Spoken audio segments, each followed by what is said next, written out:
Magandang araw po sa inyong lahat. Ang kwento natin sa araw na ito ay tungkol sa Baryo Maligaya.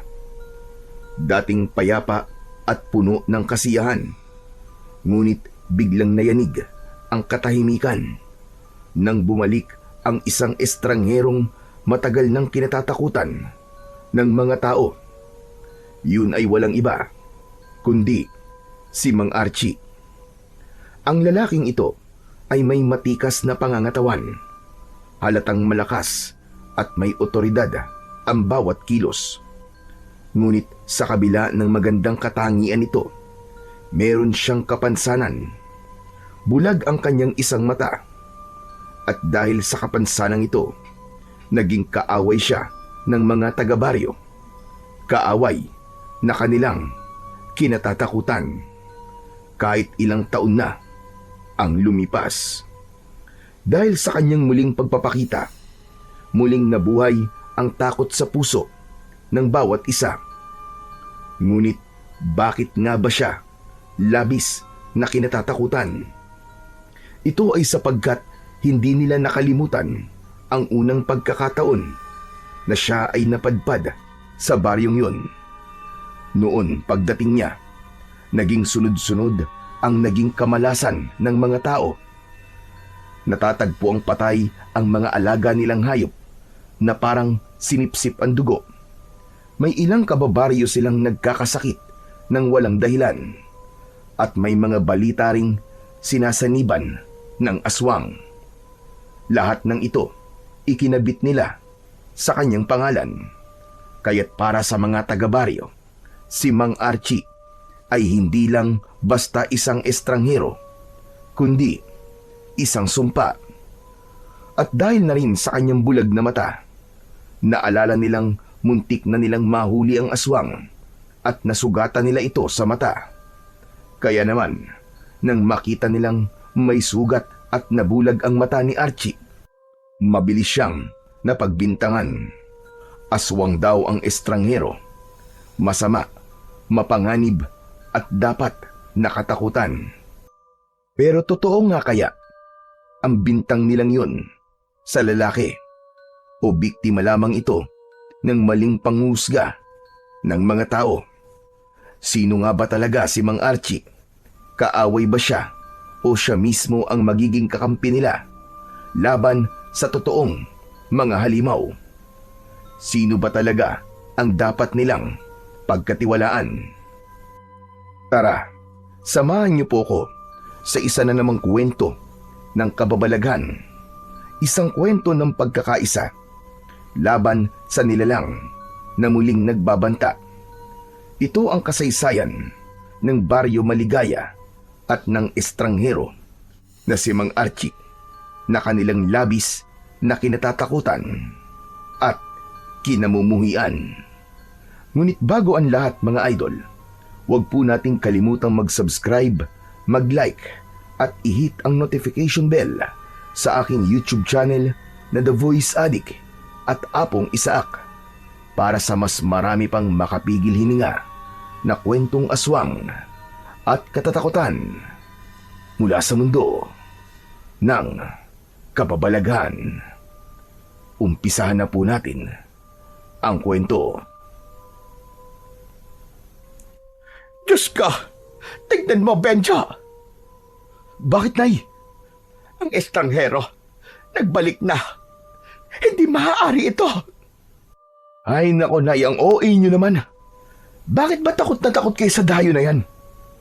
Tanga! Hindi dayo yan. Pero bakit nagbalik yan? Akala ko ba ipatay na yan? Aba, hindi ko alam, Nay. Ngayon ko lang naman nakita ang taong yan eh. Bakit sa akin kayo nagtatanong? Alam ko. Nasabi ko lang yon at hindi ikaw ang kausap ko. Napakamot sa ulo si Benjo, naguluhan sa mga salita ng kanyang ina. Napansin niyang takot ang kanyang ina. Hoy, ikaw, Benjo, ha? Huwag na huwag kang lalapit dyan. Nako, sinasabi ko talaga sa iyo. Yung lalaking yan, palaging may dalang kamalasan dito. Sumpa yan. Buisit yan.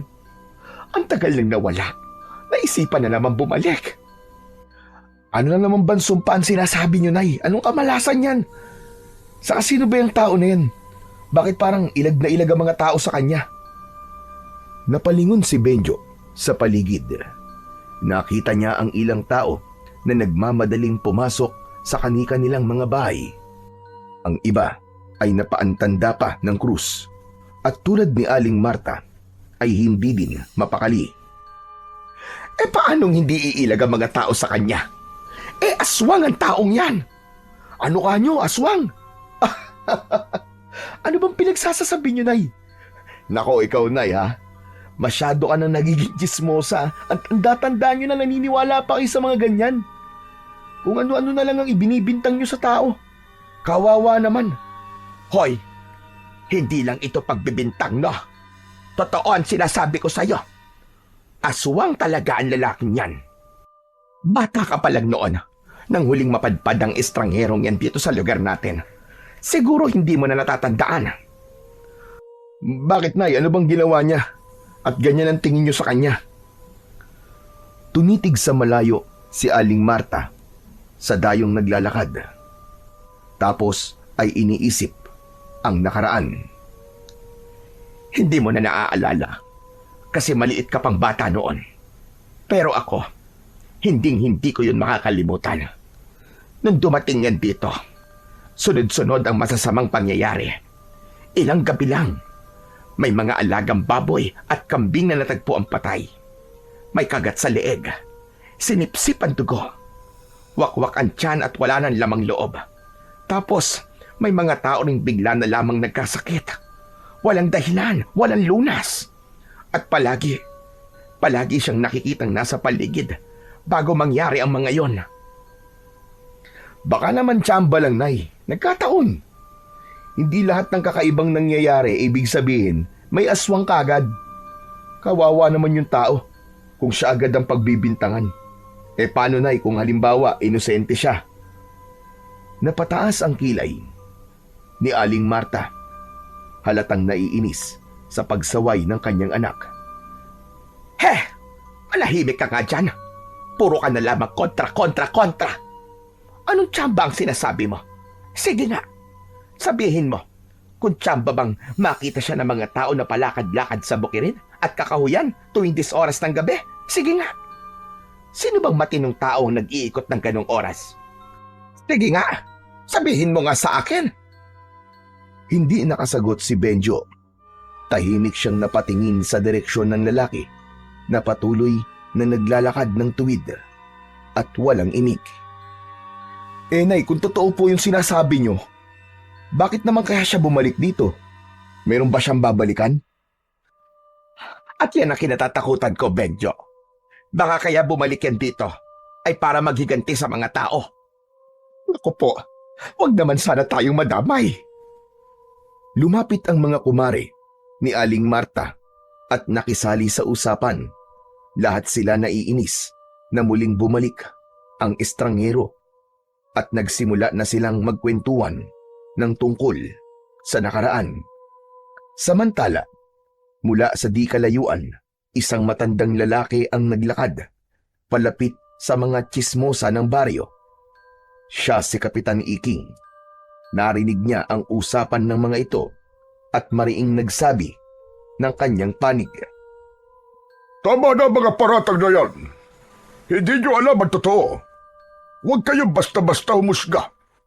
Ang tao minsan may mga lihim na bitbit.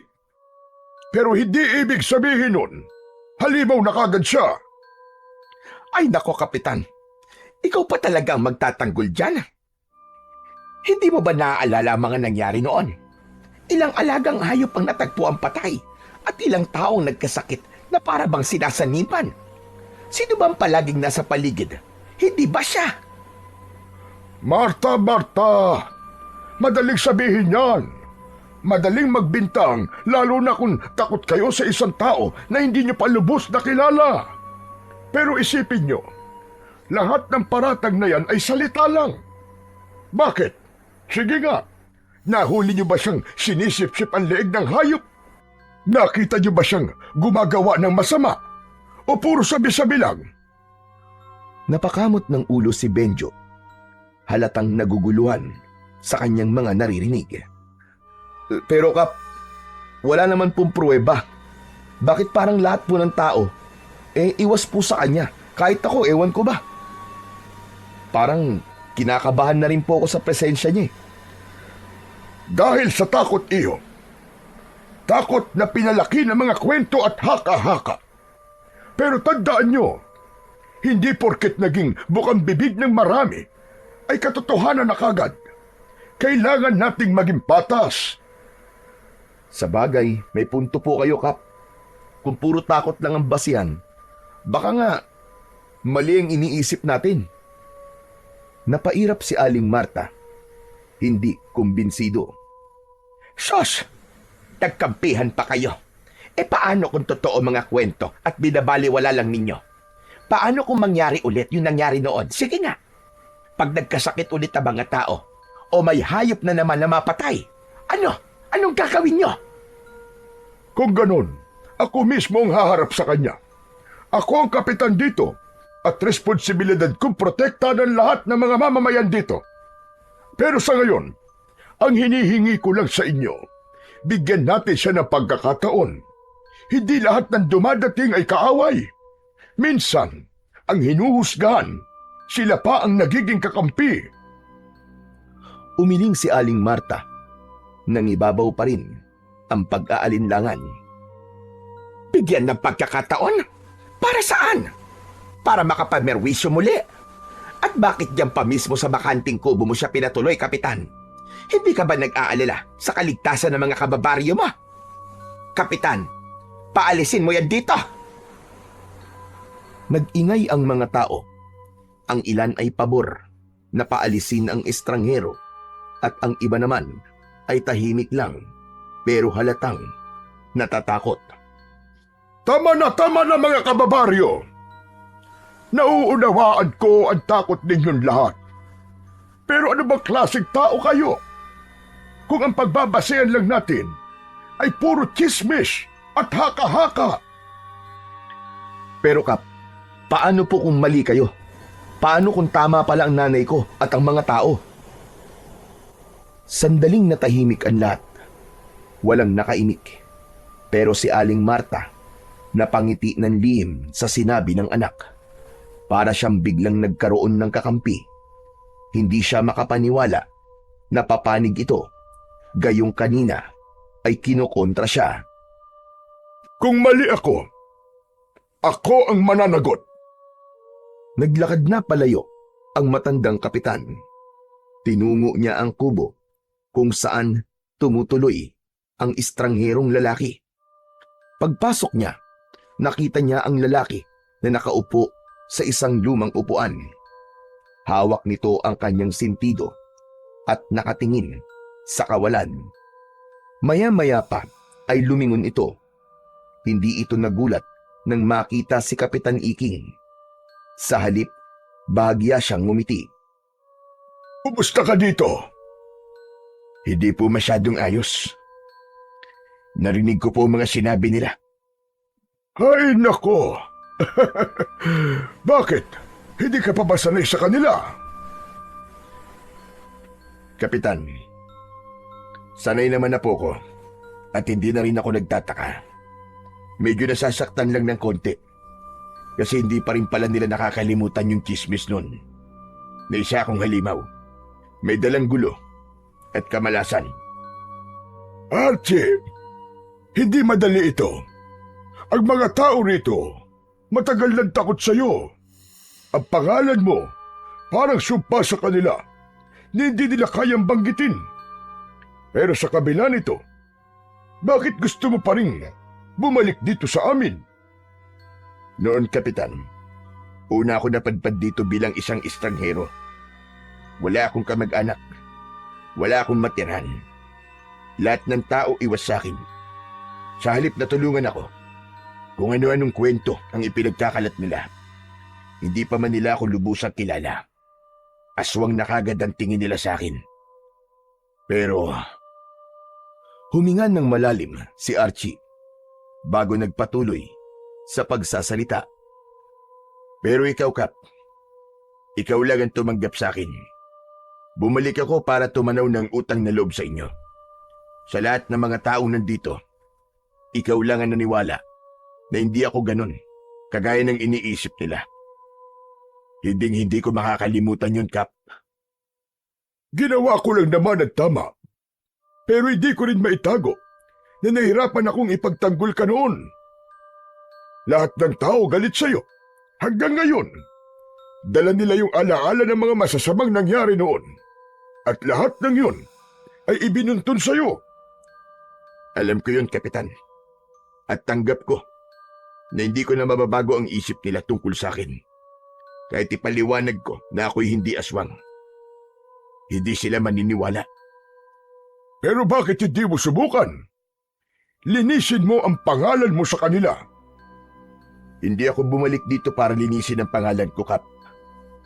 Bumalik ako dito dahil may banta. At ayokong hayaan na masira ang baryong ito sa kamay ng mga tunay na halimaw. Tunay na halimaw? Ano bang ibig mo sabihin? Tama kayo ng narinig, Kap. Kaya ako bumalik ay dahil may nalaman ako na dito sasalakay ang mga aswang.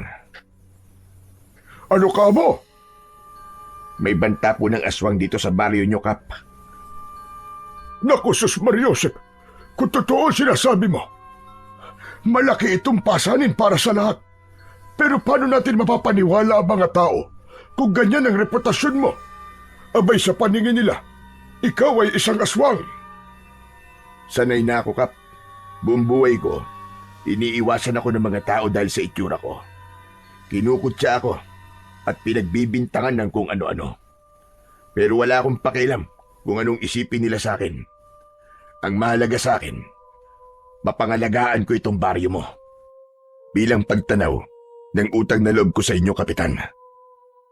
Salamat naman kung ganun. Handa ka magsakripisyo para sa baryo na to, para sa katahimikan. Pero may tanong lang ako. Ano ka ba talaga, Archie? Ano ang pagkatao mo? Tumayo ang estrangherong si Archie. Inilapag niya ang bag sa mesang maliit at saka marahang binuksan. Inilabas niya ang mga nakatagong mga matutulis na patalim, mga lubid at ilang gamit na hindi karaniwan. Tinignan niya si Kapitan ng diretso. Hindi ako aswang, Kapitan.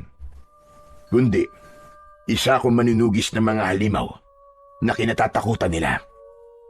Kaya ako madalas na nasa bukid o kaya nasa kakahuyan dahil doon naglalagi ang mga nilalang na yon. Halos hindi ako matulog para lang magbantay sa gabi. Para masiguro na walang mabibiktimang mga tao. Ganun ba? Grabe pala ang sakripisyo mo, iyo. Hindi ko akalaing yun ang ginagawa mo, kahit na binabatikos ka ng lahat. Kaya nga po kung tutusin, marami sa kanila ang utang ang buhay sa akin. Pero kahit kailan, ay hindi ko yun ipinagmalaki o naningil man lang sa kanila. Nanahimik ako. At nang matapos ang problema dito nun, umalis ako. At ngayon bumalik ako. Dahil may nakapagsabi sa akin na bumalik na nga sa baryo ang mga aswang. Kung ganun, hindi pa natatapos ang laban. Hindi, Kap. At baka nga, ngayon pa mas mapanganib. Kung ganun, paano kita matutulungan? Tulungan mo lang ako na hindi ako pakialaman ng mga tao dito. Ayos lang na pag-isipan nila ako ng masama. Basta't wag lang nila akong guguluhin. Mukhang mahihirapan tayo dun, ha? Hindi madali ang gusto mo. Alam mo naman ang mga tao dito. Nako, pag nagkaroon ng chismis o isang insidente na may kinalaman sa mga aswang, tiyak na ikaw na naman ang pagbibintangan. Abay baka pati ako pag-isipan pa rin nila ng masama at sabing kumakampi ako sa isang aswang. Hindi ko po hinihingi na ipagtanggol niyo ako, Kap. Ang hinihingi ko lang ay katahimikan. Hayaan niyo lang po sila magsalita na magsalita ng kung ano-ano tungkol sa akin. Ayos lang ho yun. Dahil kapag dumating ang oras na sumalakay ang mga tunay na halimaw, Doon nila makikita kung sino talaga ako. Bakit hihintayin mo pa yun? Pwede naman natin sabihin na sa kanila ang totoo, hindi ba? Baka pwede pa silang makatulong kung sakali. Hindi, Kap. Hindi ko pwedeng sabihin sa kanila ang totoo. Kapag ginawa ko yun, baka lalo lang silang matakot. At kung matakot sila, mas mabilis silang magiging biktima. Pero Archie, kaya mo ba ito ng mag-isa? Oo, Kap. Sanay na ako mag-isa. Matagal na. At alam ko kung paano sila kalabanin. Ang mga tao dito, hindi sila handa sa panganib. At kahit ituro ko pa ang lahat ng alam ko sa kanila, baka hindi nila kayanin. Mas mabuti pang ako na lang ang humarap at makipaglaban. Sandaling natahimik si Kapitan Iking. Kita sa kanyang muka ang pag-aalala, pero nandoon din ang respeto sa desisyon ni Archie. O sige, kung ayaw mong ipaalam sa mga tao ito, hayaan mong tulungan kita, Archie. Kung totoo ang banta, lalaban tayo. Salamat, Kap. Pero hindi ko inihingi na ipagsapalaran mo ang sarili mo para sa laban na to. Isa pa, ikaw ang pinuno dito. Kapag ikaw ang nadamay, mas malaking gulong mangyayari. Hindi ba, Ari? Baryo ko ito, kaya kailangan meron din akong gawin. Kailangan mapanatili ko itong ligtas dahil responsibilidad ko ang kaligtasan ng lahat ng taong nakatira dito. Kaya hayaan mo na ako na makatulong. Mas mabuti na sumama ako sa'yo para may kasama kang lalaban. Pero malulupit masyado ang mga aswang, Kap. Papatulan ho kayo ng mga yon. Kahit matanda na kayo. Wala silang patawad. Lahat sasaktan nila. Bata, babae, kahit pa matatanda. Alam ko yon. At dahil doon, mas lalo ko naninindigan na hindi ka dapat na mag-isa. Hayaan mong gawin ko ang aking trabaho, ang ipagtanggol ang mga tao na nakatira dito. Kaya ko pa. Maniwala ka sa akin. Matigas din pala ang ulo nyo, Kap. Pareho lang tayo, Archie. Teka, may hapunan ka ba mamaya? Wala pa po. Pero mamaya ipupunta na lang po muna ako sa turo-turo para dun kumain. Aba, wag na. Kaya ko lang naman itinanong ay dahil balak ko talagang magpaluto ng tinolang native na manok mamayang hapunan. Huwag ka nang pumunta sa turo-turo. Dadala na lang kita dito na makakain mo. Naku nakakahiya naman ho, Kapitan. Libre nyo na nga akong patitiran dito sa kubo nyo eh. Ililibre nyo pa ho ko ng pagkain. Ay naku, wag mong intindihin yun. Espesyal ka sa bisita, Archie. Ikaw ang aming bayani dito sa baryo. Kaya dapat lang nabusugin kita. Kung ganun ho ngayon palang nagpapasalamat na ho ko. Wala yun. Siya nga pala mamaya. Pagkatapos ng hapunan, baka gusto mong samahan ako. May lambanog ako sa bahay. Dadaling ko dito mamaya. Kumbaga, pampainit lang ng katawan bago matulog. Lambanog ho? Abay, hindi ko ho tatanggihan yan, Kapitan. O ayos! Mamaya, pwede nating ituloy ang usapan. Pwede tayo magplano kung ano ang dapat natin gawin at kung paano natin mapipigilan ang banta ng mga aswang. Sige po, Kap. O siya, iiwan na muna kita at ipapahuli ko muna yung manok na lulutuin ko.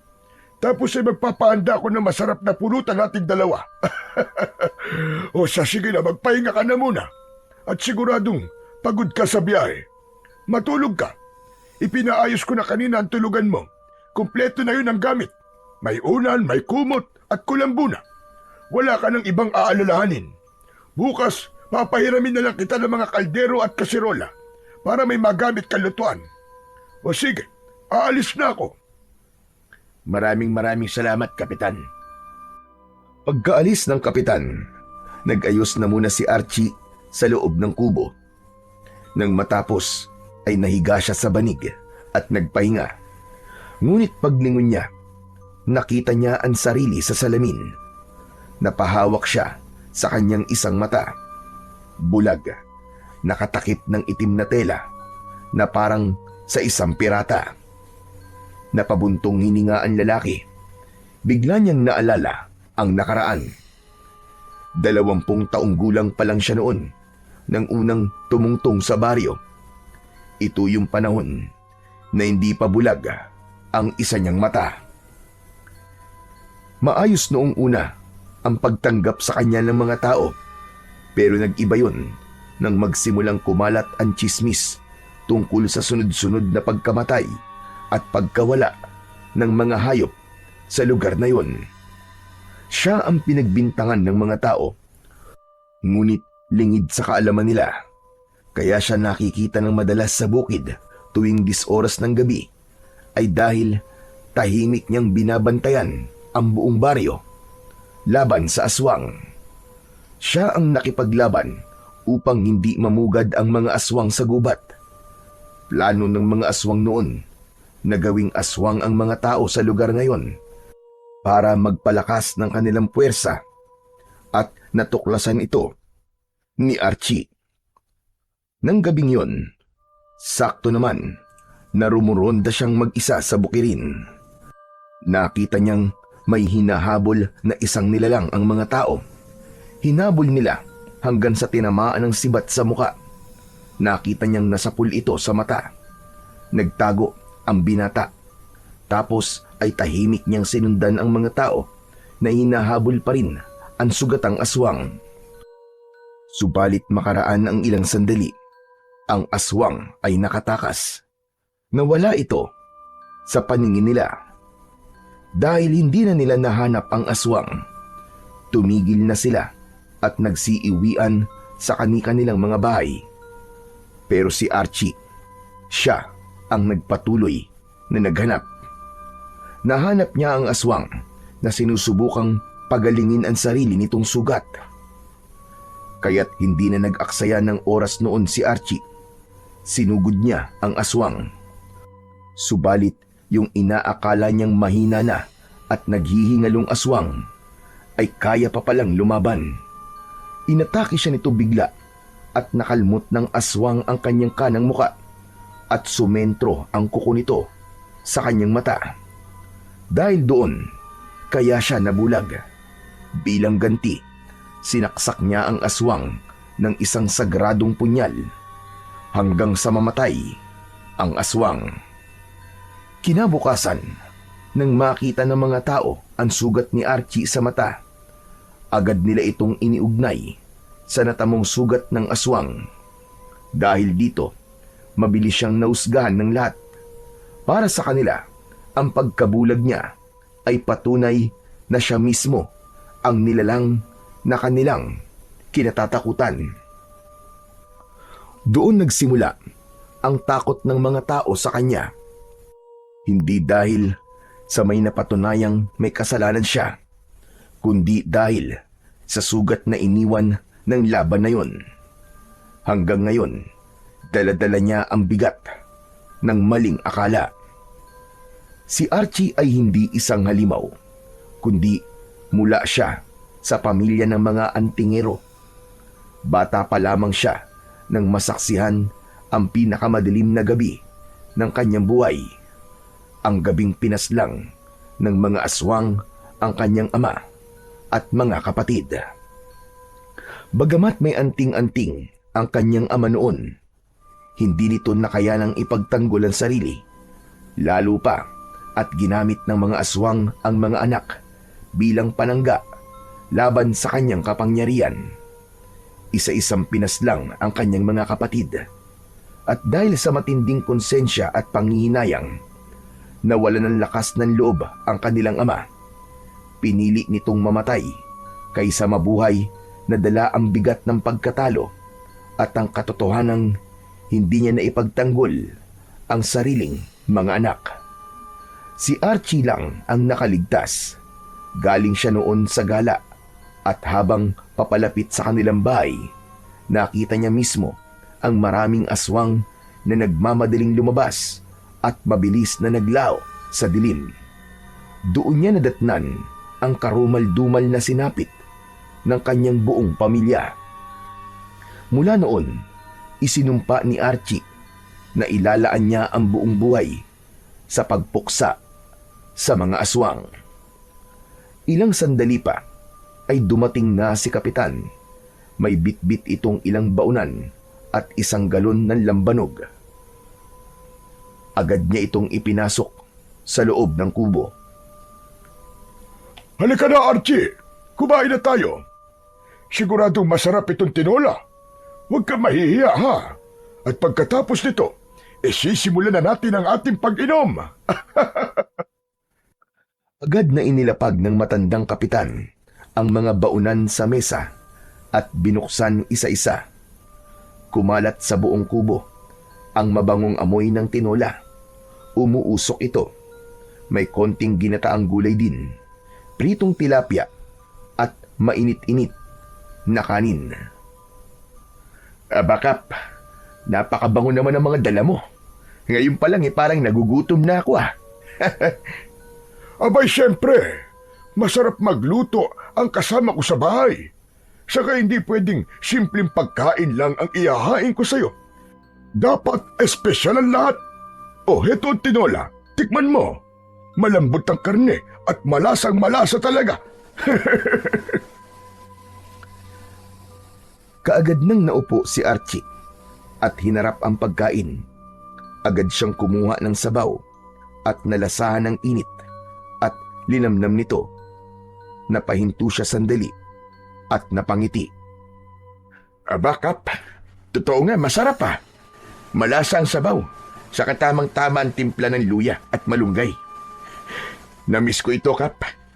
Salamat naman at nagustuhan mo.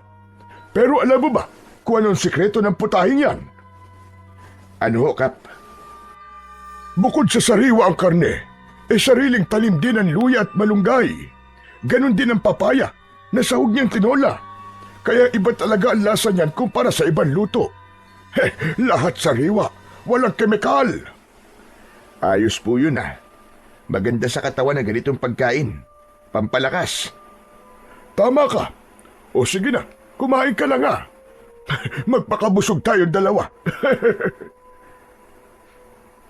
Habang kumakain, nagpatuloy sila sa masayang usapan tungkol sa kanilang kinakain. Napaisip si Archie habang sinusubo ang tinola. Hindi lang dahil sa sariwang sahog at gulay, kaya masarap ang lasa nito. Ang tunay na dahilan ay ang pakiramdam ng pagtanggap at pagpapahalaga. Para kay Archie, yun ang unang pagkakataon matapos ang matagal na panahon na may taong nagmalasakit sa kanya. Pagkatapos kumain, nagsimula na silang uminom. Alam mo, iyo, kung ako lang ang masusunod, gusto ko matigil na ang chismis tungkol sa iyo Pero alam mo naman ang mga tao dito, di ba? Huwag na po kayong mag-alala, Kap. Ayos lang po yun. Tulad ng sinabi ko, naiintindihan ko naman sila. Masaya na po kung may naniniwala sa akin, maski isa. Sapat na ho yun. Nagpatuloy ang kanilang inuman hanggang sa hindi na nila namalayan ng oras. Lumalim ang gabi at inabot pa sila ng madaling araw. Habang tumatagal, lalo pang naging masaya ang kanilang kwentuhan. Nagbahagi sila ng kani-kanilang karanasan sa buhay. Masaya sila at panay ang tawanan, tapos biglang malulungkot. Paiba-iba sila ng emosyon. Habang lumalalim ang usapan nila, isa lang ang napagtanto nila. Parehas silang walang sariling pamilya. Pareho silang tumandang binata. Lumipas pa ang ilang sandali at kapwa na sila lasing. Si Kap halos hindi na makatayo at nakatulog na lang sa lapag ng kubo. Ganon din si Archie. Kinabukasan, nagising si Archie nang makarinig ng kaguluhan sa labas. May mga tao sa bakuran ng kubo. Paglabas niya, nakita niya si Aling Marta na siyang nangunguna sa gulo. Sigaw ito ng sigaw at galit na galit sa hindi niya malamang dahilan. Halos lahat ng mga kapitbahay ay naroon. Ikaw na hayop ka! Ang kapal ng mukha mo magpakita pa dito sa harap namin! Malas ka talaga dito! Malas! Salot! Teka. Ano bang nangyayari? Bakit to galit na galit kayo? Aba, at talagang nagmaang-maangang kapang hayop ka! Ang kapal talaga ng mukha mo! Wala akong panahon sa inyo. Kung wala kayong sasabing matino, magsialis kayo dito. Ang kapal ng mukha mo! Matapos mong patayin ng mga alaga kong baboy, ipagtatabuyan mo kami! Alam mo bang 2 araw na lang ay maaari ng mga baboy ko? Ilang buwan kong inalagaan tapos papatayin mo lang? Wala kang awa, animal ka! Umalis na ho kayo dito. Hindi ako pumatay sa baboy mo. Talaga ba? Tatanggi mo pa ha? Hoy! Walang ibang gagawa nun kundi ikaw. Alam namin kung ano ka. Aswang ka! Huwag mong ipagkaila. Yung 2 baboy ko na pinatay at nilapa mo. Pambayad ko sana yun sa mga utang ko. Inaasahan ko na sana makakaahon kami kahit paano. Pero anong ginawa mo? Nilaman mo lang na parang wala lang. Umiyak si Aling Marta, pero ang galit ay nangingibabaw sa kanyang boses. Hindi ka ba tinatablan ng konsensya mo? Kung gutom ka, pwede ka naman mag-alaga ng sarili mong hayop. Pwede kang kumain hanggang magsawa ka. Wala kaming pakialam. Pero bakit pati pag-aari ng iba, pinakikialaman mo? Wala kang awa, hayop ka. Hayop na walang puso. Demonyo ka. Salot!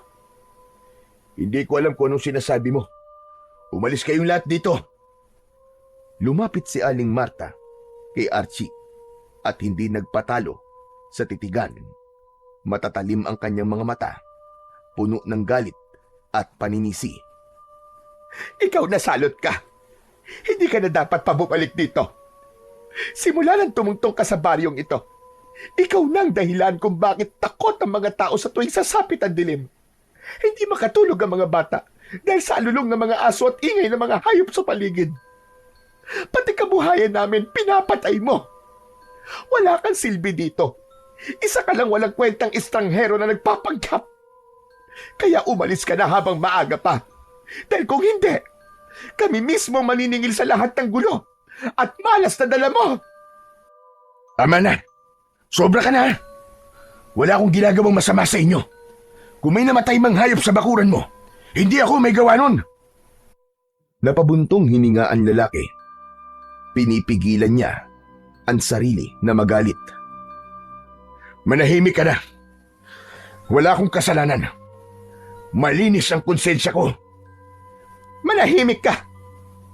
Nagmamalinis ka pang aswang ka. Salot! Aswang! Umalis ka dito. Umalis ka sa baryo namin.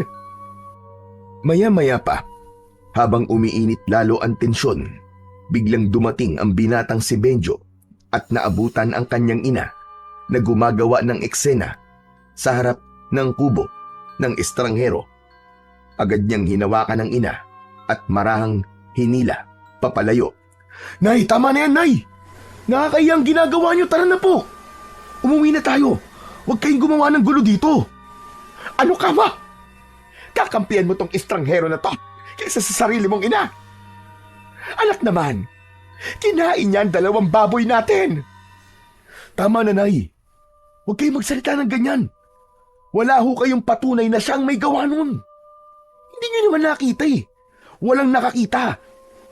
Benjo, huwag kang makialam dito ha.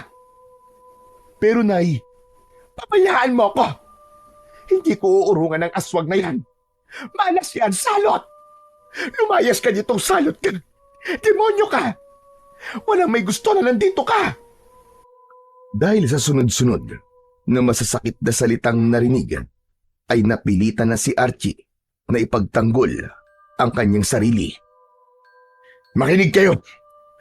Wala akong kinalaman sa mga ibinibintang nyo. Ang inulam ko kagabi, tinola, at hindi baboy. At saka nag-inuman kami ni Kapitan kagabi. Kaya imposibleng ako kumain ng baboy mo. Eh sino? Sige nga. Sino? Sabihin mo sa akin kung sino. Hindi ko alam. Pero kung sakali mang aswang ako, hindi ako dito mambibiktima. Lalo na't alam ko na na pinagbibintangan niyo ako. Tanga lang ang gagawa nun. Tama ba ako o mali? Natahimik ng sandali si Aling Marta. Ganon din ang mga tao na nagsimulang magtinginan sa isa't isa. Magaling ka lang magpalusot. Pero tong sinasabi namin sa iyo, humanda ka kapag may nangyari pang ganito. Dahil kung hindi, mapipilitan kaming gumawa ng anumang paraan para mapalayas ka na dito ng tuluyan. Nay, ano ba? Tama na sabi. Huwag niyo nang palalain ang sitwasyon. Hindi na maganda yung mga sinasabi niyo eh. Abang nagtatalo pa ang mag-ina, tumalikod na si Mang Archie at papasok na sana sa loob ng kanyang kubo. Ngunit bigla siyang natigilan nang maramdaman niya ang malakas na pagtama ng bato sa kanyang likod.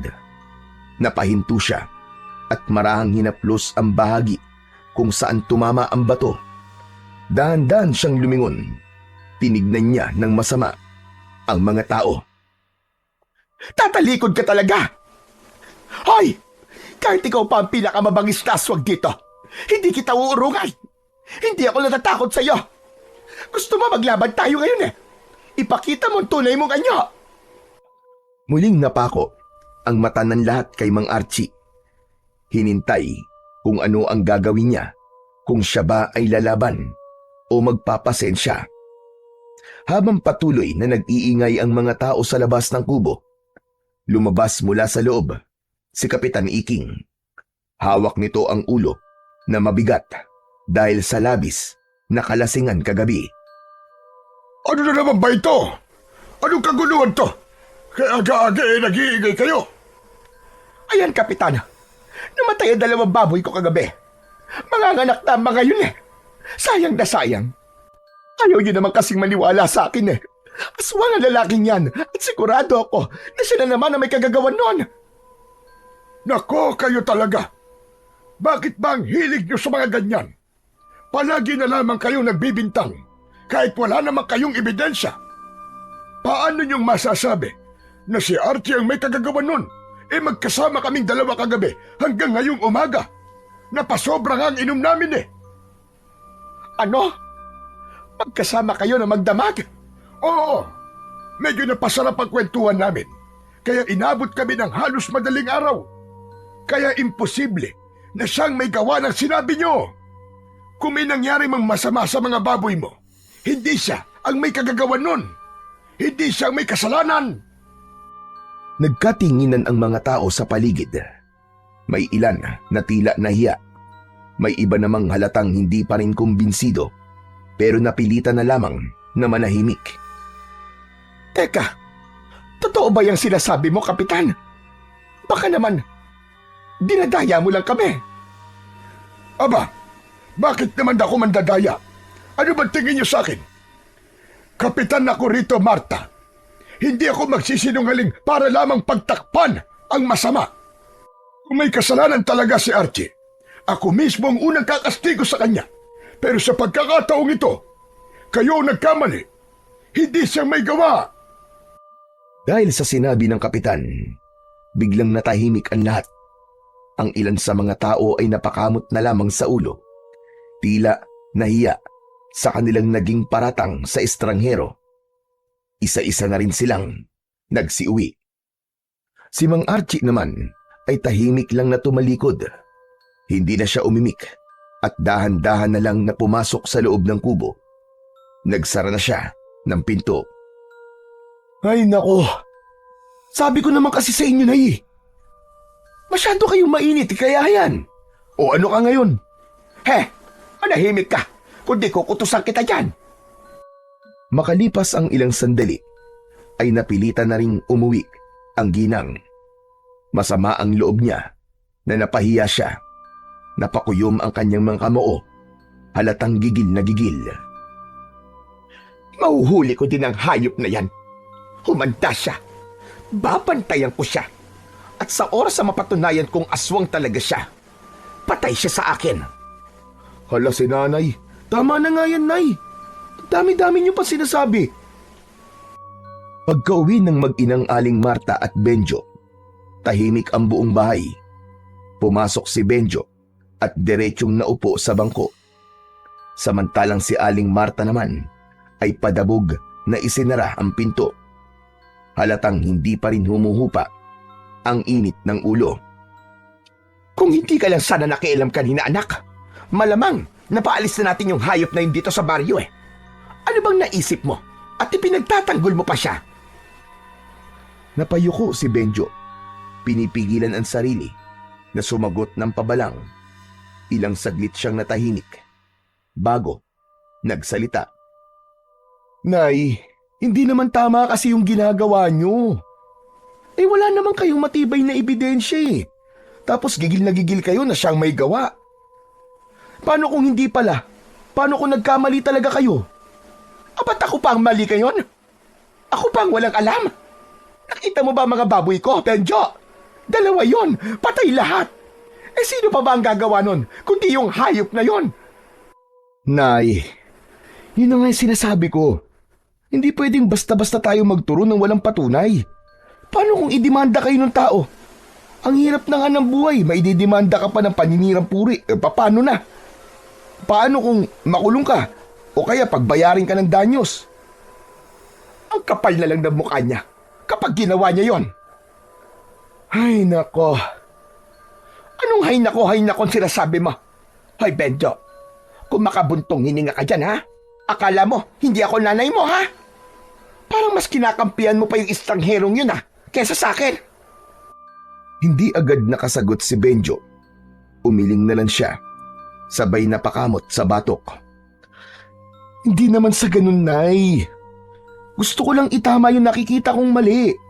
Kung may ebidensya, ako pa ang unang tatayo sa tabi nyo. Pero kung puro hinala lang, baka tayo mapahiya sa bandang huli. Namilog ang mga mata ni Aling Marta. Hindi makapaniwala sa narinig. Maya-maya pa, namuo ang luha sa kanyang mga mata. Ganun na lang ba kaliit ang tingin mo sa nanay mo, ha, Benjo? Na para bang wala akong alam. Na parang wala akong kwenta. Na ako pa ngayon yung nagsisinungaling. Ganun pa. Nataranta si Benjo. Tumayo siya at lumapit sa kanyang ina. Nay, hindi ko naman po sinasabi na wala po kayong alam. Hindi rin po ako naniniwala na nagsisinungaling kayo. Pero Nay, iba po yung kutob sa ebidensya. Gusto ko lang po na sigurado tayo bago tayo kumilos. Ayoko kayong mapahamak, Nay. Ano ba gusto mo gawin ko? Tumingin na lang habang unti-unti tayo nilalamon ng malas na dala ng taong yan. Hindi ko kayang hayaang mawala ang lahat na pinagpagura natin, anak. Tulungan mo naman ako. Huminga ng malalim si Benjo. Ramdam ang bigat ng sitwasyon. Ano po bang gusto niyong gawin ko, Nay? Gusto kong makakuha tayo ng ebidensya. Yung ebidensya na magpapatunay sa lahat na hindi nga ako nagkakamali. Na tama ang hinala ko na mula pa noon. Hindi ako papayag na lumipas sa mga araw na parang walang nangyayari. Kailangan masampal sa mukha ng lahat ng tao dito na totoo. Totoo ang sinasabi ko. At ikaw lang ang aasahan ko para doon, Benjo.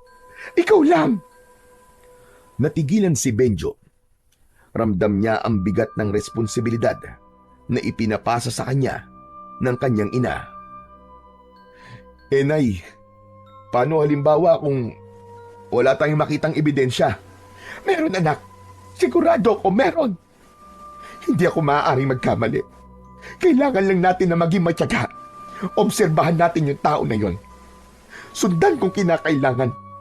Alamin kung ano mga ginagawa niya tuwing gabi. May lalabas at lalabas na katotohanan. Himik si Benjo. Nakatitig siya sa kanyang ina na puno ng determinasyon. Kita pa rin ang luha sa mga mata, pero mas nangingibabaw ang galit at paniniwala. Ilang sandali pa'y napabuntong hininga siya at tumango. Sige, Nay, kung yan po ang gusto niyo gagawin ko, tutulungan ko po kayo. Salamat, anak. Salamat. Alam kong maaasahan kita. Alam kong hindi mo ako pababayaan. Kailangan nating gawin ito. bago pa lumala ang sitwasyon dito sa baryo natin. Tumango na lang si Benjo kahit may halong alinlangan ang kanyang puso. Sa mga oras na yon ay hindi niya alam kung saan hahantong ang desisyon niyang yun na sundin ang utos ng kanyang ina. Samantala, pagsapit ng hapon bandang 6:00, naging kapansin-pansin ang pagbabago ng baryo. Ang dating masigla at maingay na kalsada ay biglang natahimik. Halos wala nang makitang tao sa labas. Ang mga tindahan ay nagsara ng mas maaga kaysa karaniwan. Kahit ang mga kariton ng mga naglalako ay wala na sa lansangan. Sarado na ang lahat ng mga pintuan. May mga nakatali pa na lubid at tinakpan ng itim na tela. Lahat ay takot na takot. Hindi lang bahay nila ang nilagyan nila ng proteksyon, kundi maging ang mga kulungan ng hayop ay nilagyan din nila ng mga pangontra. Sinabuyan nila ng asin ang mga bubungan at sahig at nagsabit ng mga nakataling bawang. May ilan na naglagay pa ng krus na yari sa kawayan at itinusok sa harap ng kulungan ng mga hayop. Samantala, sakto 10:00 ng gabi, naghanda si Benjo. Hawak niya ang maliit na flashlight at isang pamalo na matulis ang dulo. Lumabas siya ng bahay at naglakad sa kalsada. Papunta siya sa kubong tinutuluyan ni Mang Archie upang doon ay magmanman. Mabigat ang kanyang loob na gawin yon. Pero dahil sa pagmamahal sa kanyang ina, mas nangibabaw ang kagustuhan niyang malaman kung ano ba ang katotohanan. Tahimik na tahimik ang buong baryo ng mga oras na yun. Ngunit habang naglalakad sa madilim na daan, biglang may narinig siyang boses mula sa kanyang likuran. Benjo! Aba, anong ginagawa mo dito sa labas na ganitong oras? Ay, Diyos ko! Ay, Kap, kayo pala. Nagulat ako. Akala ko kung sino na eh. Pasensya ka na. Ako man nagulat nang makita kita na naglalakad dito. Saan ka ba patungo niyan? Naglalakad-lakad lang ho. Naglalakad-lakad? Abay bakit? Hindi ka ba takot sa aswang? Hindi po. Hindi po ako takot. Gusto ko lang pong malaman ng totoo. Totoo? Ano bang ibig mo sabihin? Kung totoo bang may aswang talaga? O kung yung estranghero na yun ba talaga ang pumatay sa mga baboy namin? Ayoko pong makinig sa sabi-sabi. Kaya gusto ko po, ako mismong makaalam ng totoo. Sandaling natahimik si Kapitan Iking. Tinitigan niya si Benjo bago muling nagsalita. Totoo ang mga aswang, Benjo. At sa ngayon, totoo ring may gumagala dito sa baryo natin. Sigurado po ba kayo sa sinasabi nyo, Kap? Totoo ba talaga? Tumango si Kapitan Iking. Seryoso ang muka. Meron talaga. At yung aswang na yun, ang talagang pumatay sa mga baboy nyo. Kung ganun, Kap, sino ang aswang? Yung bang estranghero? Archie ang pangalan niya, Benjo. Hindi estranghero. Makinig ka sa akin. Imposible na si Archie ang aswang na yun. Mabait siyang tao. Hindi siya gaya ng iniisip ng marami dito sa ating baryo. May ibang nilalang na nagkakalat ng lagim dito. At yun ang dapat kong alamin kung sino. Hindi agad nakapagsalita ang binatang si Benjo. Sa loob-loob niya, hindi niya akalain na ganito ang sasabihin ng kanilang kapitan. Kung ganun, Kap, bakit mag-isa lang kayo? Hindi ba mas mabuting magpatawag kayo ng mga tanod para samahan kayo? Abakat, delikado tong ginagawa nyo. Gagawin ko din yan. Pero kailangan ko munang makita ang hayop na yun bago ko magpatulong sa buong barangay sa pagtugis sa kanya. Bago pa makasagot si Benjo ng kanyang saloobin, bigla silang nakarinig ng malalakas na alulong ng mga aso. Paulit-ulit, parang galit na galit. Natigilan ang dalawa. Kapwa nagkatitigan bago muling nag-usap. Kap, narinig niyo ba yun? Oo, dun sa banda ron. Halika, puntahan natin. Kap, teka lang. Baka delikado eh. Kung takot ka, umuwi ka na. Sige na, ako na lang ang pupunta. Napakagat ng labi si Benjo. Kahit natatakot, hindi niya kayang pabayaang mag-isa ang kanilang kapitan. Hindi, Kap. Sige, sasama ako. Kailangan kong makita rin kung ano yun. Mabilis silang naglakad. Sinusundan ang tunog ng mga alulong. Habang papalapit sila, mas lalo itong lumalakas. Pati ang mga manok at baboy sa paligid, parang nagkakagulo. May mga ibon na biglang nagsiliparan. Pawisan na si Benjo. Kinakabahan siya. Pakiramdam niya, bawat hakbang nila ni Kapitan ay papunta sa isang bagay na kanyang kinatatakutan. Nang malapit na sila sa isang bahay, biglang tumigil si Kapitan Iking. Tumingala ito sa bubong ng bahay na yon. Medyo wag kang maingay. Tignan mo, hayon, may aswang. Dahan-dahang tumingala din ang binata at doon halos manlumo siya sa kanyang nakita. Sa ibabaw ng bubong, may isang nilalang na nakadapo, isang itim o mabalahibong tao na may matatalim at mahabang kuko. Pulang-pula ang mga mata at may dilang mahaba, nakalawit at naglalaway. Halos hindi makahinga ang binata dahil sa labis na nerbiyos. Diyos ko po, may aswang nga. Nakakatakot ang itsura niya, Kap. Mabilis na hinugot ni Kapitan Iking ang dala niyang matalas na itak. Huwag kang maingay, Benjo. Kapag nakahalata yan, baka bigla tayo salakayin. Napakapit si Benjo sa katawan ng puno. Nanlalambot ang tuhod niya habang pinagmamasdan nila ang nilalang. Dahan-dahan itong gumapang sa bubong. Para bang may hinahanap. Ang alulong ng mga aso ay mas lumakas. Halatang ramdam din nila ang presensya ng halimaw. Kap, anong gagawin natin? Baka bigla tayong makita niyang aswang. Kung sakaling bumabayan, ako ang haharap sa kanya. Ikaw, tumakbo ka kagad at tawagin mo ang mga tao. Hindi ko kayo iiwan dito, Kap. Kung mamamatay tayo, sabay ho tayo. Ikaw ang bahala. Pero, handa ka ba talaga mamatay? Opo. Bagyang ngumiti si Kapitan Iking. Sa kamarahang tumango. Biglang tumigil sa pagkilos ang nilalang. Dahan-dahan itong iniangat ang ulo at nakatuon ang pulang mga mata sa direksyon nila. Para bang nararamdaman ito ang kanilang presensya. Nag-angat ito ng katawan at umungol ng malalim. Kasunod, ang paglabas-masok ng mahaba nitong dila na animo ay sa ahas. Nagtago sila sa likod ng malaking puno at nanatiling tahimik.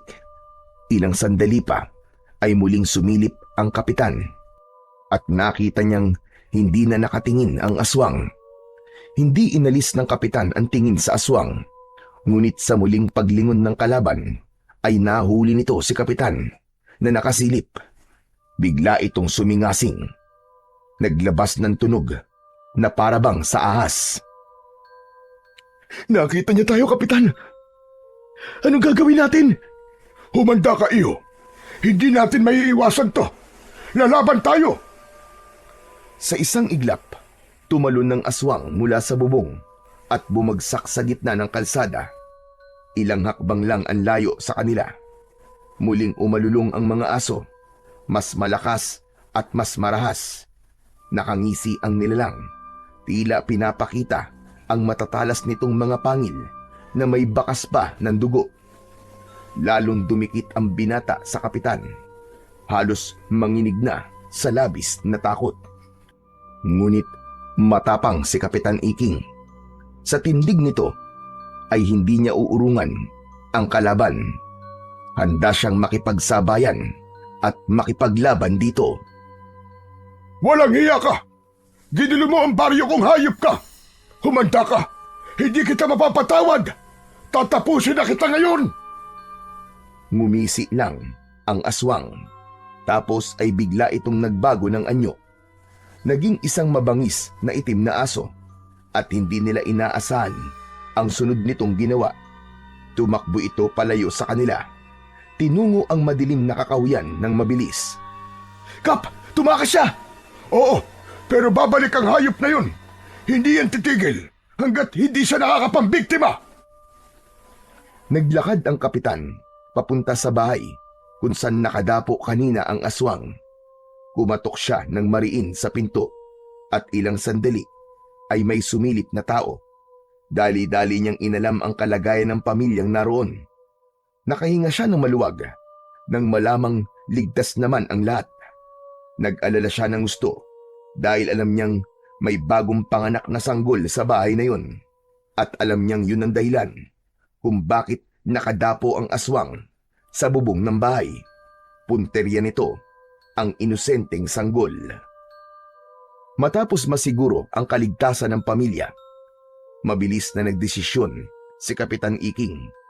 Hindi siya maaaring maghintay pa. Kailangan niya ng kakampi sa gabing yun. At ang unang pumasok sa isip niya ay si Mang Archie. Mabuti pa'y umuwi ka na, Benjo. Delikado na dito sa labas. Sige na, ako nang bahala. May kailangan lamang akong puntahan. Sasamahan ko po kayo, Kap. Makulit ka talaga, no? Ay, Diyos ko. Bahala ka na nga. Pagdating nila sa bahay ni Archie, walang tao, tahimik ang paligid, nakasara ang mga bintana at sa labas nakakandado ang pintuan. Napatingin si Benjo kay Kapitan Iking at parehas nilang dala ang kakaibang kaba. Kap, walang tao dito ah. Asan yung estrangero? Umuwi na tayo, Benjo. Pero Kap, Halika na. Ihatid na kita sa inyo.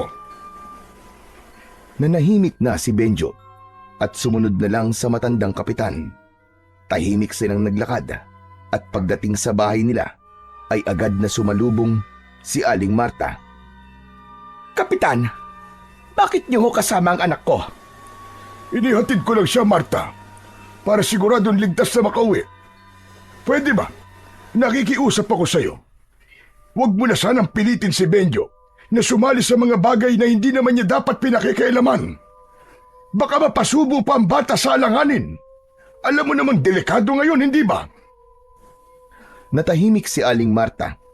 Hindi niya inaasahan ang direktang pagsaway mula mismo sa kapitan. Sandali siyang natigilan. O siya, sige na. Iiwan ko na kayo. Nanatiling tikom ang labi ni Aling Marta habang pinagmamasdan ang nakatalikod ng matanda. Tara na, Nay. Pumasok na ho tayo sa loob. Pagkapasok nila sa bahay, agad na hinarap ni Aling Marta ang kanyang anak. O ano? Ano nangyari, anak? Sabihin mo sa akin. Nay, totoong may aswang. Kitang-kita namin ni Kapitan. Nasa itaas ng bubong ni Nanang Ising. Sabi ni Kapitan, yung sanggol na bagong silang ang puntiryang biktimay ng aswang na yun. Sinasabi ko na nga ba? May aswang na talaga dito sa baryo natin. Di ba tama ako, anak? Nako, buti naman pala at kasama mo si Kapitan. O ano nangyari pagkatapos? Nahuli niyo ba yung aswang? Hindi, Nay. Naging aso tapos mabilis na tumakas. Hindi na namin naabutan eh. Kaya si Kap, agad namin pinuntahan si Mang Archie para humingi sana ng tulong kaso walang tao sa kubo niya eh. Sarado. Halos mapatalon si Aling Marta sa kanyang narinig. Panay ang kumpas nito ng kamay habang nagsasalita. Ayun na! Kita mo na, di ba? Tama ako! Aswang nga ang taong yun! Siya nga ang aswang! Teka lang po, Nay, teka lang. Wala naman po kung sinabing aswang si Mang Archie ah. Tigilan mo na nga ang pagtawag sa pangalan niya. Baka pati tayo ay malasin. At saka ano bang kailangan mong patunay? Sige nga. Hindi ba sapat na kung kailan kayo nakakita ng aswang, saka naman siya wala sa bahay niya? Isipin mo ha, habang ang lahat dito sa baryo ay takot na takot, siya lang ang may lakas ng loob na gumala sa gabi. Anak, estranghero ang lalaking yon. Wala tayong alam sa kanya. At sa tingin ko, siya talaga ang aswang. At mananagot siya sa lahat ng mga kasalanan niya. Sandali lang, Nay. Huwag naman po tayong basta-basta gagawa ng konklusyon. Hindi pa sapat na ebidensya yun para sabihin si Mang Archie nga ang aswang. Bakit ba?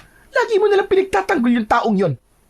Bakit palagi mong binabanggit ang pangalan niya, ha? Close ba kayo? Hindi ko naman po siya pinagtatanggol, Nay. Ang sinasabi ko lang, hindi ako sigurado kung siya nga o hindi ang aswang. Iba yung itsura ng aswang, Nay. Hindi siya mukhang tao. Tumahimik ka. Sinabi ko sa'yo, walang alinlangan, siya ang aswang. Itaga mo yan sa bato. Hindi ako kailanman nagkamali sa kutob ko. Natahimik si Benjo. Napatingin siya sa sahig at sa loob-loob niya, nagsimula na rin siyang magduda sa tunay na katauhan ni Mang Archie. Pero may parte pa rin sa isipan niya na ayaw niya agad na mangusga. Kinabukasan, mabilis na kumalat ang balita tungkol sa aswang na nakita ni Kapitan Iking at Benjo. Sa bawat sulok ng baryo, ito ang naging laman ng usapan ng mga tao, sa palengke, sa tindahan, at maging sa mga labahan sa tabi ng ilog. Iisa ang binabanggit nilang pangalan, si Mang Archie. Lalong lumakas ang hinala ng mga tao na siya ang may kagagawan ng lahat ng kaguluhan. Ang dating nakikiusyoso lang, ngayon ay hayagan ng nagsasalita laban sa kanya. Marami ang nagsimulang mag-udyok na dapat na siyang mapalayas bago pa man lumala ang sitwasyon. Hindi nagtagal, nagpatawag ng pagpupulong si Kapitan Iking sa plaza. Mabilis na dumagsa ang mga taga-baryo. Naging mainit agad ang diskusyon at hayagan nilang ipinakiusap sa kapitan na kailangan ng paalisin si Archie sa kanilang lugar. Ngunit sa gitna ng matinding diskusyon, tumayo si Kapitan Iking at mahigpit na tumutol sa kagustuhan ng nakararami. Hindi siya pumayag na basta na lamang paalisin si Archie dahil alam niyang wala talagang kasalanan ang lalaki. Dahil dito, nagkaroon ng mainit na pagtatalo sa pagitan ng kapitan at ng mga tao. Maski kay kapitan ay galit na rin ang iba. Ngunit sa kabila ng matibay na paninindigan ni Kapitan Iking, hindi pa rin natigil ang bulong-bulungan at galit ng mga tao. Ipinaliwanag niya na ang tunay na dahilan kung bakit siya nagpatawag ng pagpupulong ay hindi upang pag-usapan ang pagpapaalis kay Mang Archie, kundi para humingi ng tulong at kooperasyon ng lahat. Gusto niyang magtatag ng mahigpit na pagbabantay sa gabi, mag-ikot sa paligid ng baryo at magsagawa ng ronda upang masiguro ang kaligtasan ng bawat isa. Sandali nga. Bakit kailangan pang magsagawa ng ganyan, Kapitan? Alam naman natin kung sino na ang aswang. Bakit hindi na lang palayasin? Sumang-ayon ang nakararami at dahil doon, kinontra nila ang solusyon na sinabi ng kanilang kapitan. Sa puntong yun, ramdam ni Kapitan Iking na tila nag-iisa na lamang siya sa kanyang paninindigan. Kahit papaulit-ulit niyang iginiit na siya mismo ang mananagot kung mapatunayan ang mga hinala laban kay Mang Archie. Ngunit nanatiling sarado ang isip ng nakararami. Ang takot at galit ang nangibabaw sa kanila at hindi na pinakinggan ang kanyang paliwanag. Natapos ang pagpupulong na walang napagkasunduan. Umalis ang mga tao sa plaza na galit habang si Kapitan naman ay nag-aalala sa maaaring kahihinatnan ng sitwasyon, lalo na kay Mang Archie na itinuring ng kaaway ng buong baryo. Samantala si Benjo ay hindi mapalagay. Sa isip niya, kailangan niyang malaman ang katotohanan. Gusto niyang patunayan kung totoo bang may kinalaman si Mang Archie sa mga aswang o kung napagbibintangan lamang ito. Kaya isang gabi, muli siyang nagmasid sa bahay ng lalaki. Tahimik siyang nagtago sa may likuran ng mga puno habang pinagmamasdan ang bawat kilos ni Mang Archie. Hindi nagtagal, may narinig siyang kakaibang iyak ng hayop mula sa gubat.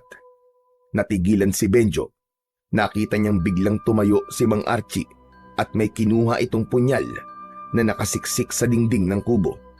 At saka inilabas mula sa kanyang leeg ang isang kwintas na may malaking medalyon. Kumislap ang medalyon sa ilalim ng sinag ng buwan. Dahan-dahang naglakad ang lalaki papunta sa gubat. Ito na yun. Malalaman ko na ang katotohanan. Aswang ka ba talaga o ano? Ano bang pakay mo dito sa baryo namin? Mabilis na sumunod si Benjo. Bagamat maingat at hindi gumawa ng anumang ingay, hindi siya nakaligtas sa matalas na pandinig ni Mang Archie. Sa biglang paglingon nito, nahuli siya ng lalaki. Hoy ikaw! Anong ginagawa mo rito, ha? Bakit mo ko sinusundan? Ha? Gusto kong malaman kung totoo bang ikaw nga ang aswang. Baliw ka ba? Kung aswang ako, kanina pa kita pinatay. At kung totoo ngang aswang ako, sa palagay mo ba, kailangan ko pa ang punyal na to? Sige na, umuwi ka na. Delikado rito sa gubat. Baka makasagabal ka lang sa misyon ko. Misyon? Anong misyon? Sabihin mo nga sa akin. Huhulihin ko at papatayin ng aswang na nagkalat dito sa baryo nyo. Ano? Mga aswang? Anong ibig mo sabihin? Hindi lang isa. Hindi lang dalawang aswang na narito. Isang grupo sila. Mga halimaw na dapat mapuksa bago pa sila makapatay ng tao. Yun ang misyon ko. At yan ang rason kung bakit ako bumalik dito sa baryo. Napatitig si Benjo kay Mang Archie at sa unang pagkakataon ay naramdaman niyang nagsasabi ito ng totoo. Ngayong alam ko na, Mang Archie, gusto kong sumama sa'yo. Kasama mo akong nalaban sa mga aswang na yan. Baliw ka nga talaga. Mana ka sa nanay mo. Umalis ka na nga. Laban ko to. Ayoko nang istorbo. Hindi, Mang Archie. Baryo namin to. Responsibilidad ko rin to. Hindi ako pwedeng manahimik. Hindi ako pwedeng walang gawin. Alam ko, may maitutulong ako. Anong magagawa mo? Isa ka lang ordinaryong binata. Bakit ikaw, Mang Archie? Ano ka ba? Isa akong antingero. Isang manunugis. Kaya kong harapin ang mga aswang. Matagal na akong manunugis ng mga halimaw na kagaya nila. Ikaw, wala kang alam. Hindi mo batid kung gaano sila kalakas at kadelikado. Basta, kahit ano sabihin mo, sasama ako. Tutulungan kita. Hindi pa natatapos ang kanilang pagtatalo ay bigla silang natigilan nang biglang may lumitaw sa itaas ng puno. Isang nilalang na may malaking pakpak na parabang sa paniki. Mapupula ang mga mata nito at may buhok na magulo. May mahaba rin itong mga kuko. Diyos ko! Aswang! Mabilis na kumilos si Mang Archie. Hinugot niya ang kanyang mahiwagang punyal mula sa kanyang bewang at mahigpit na hinawakan yun. Pagkatapos ay itinapat niya ang talim sa medalyon na nakasabit sa kanyang leeg. Pumikit siya at umusal ng mabilisang orasyon.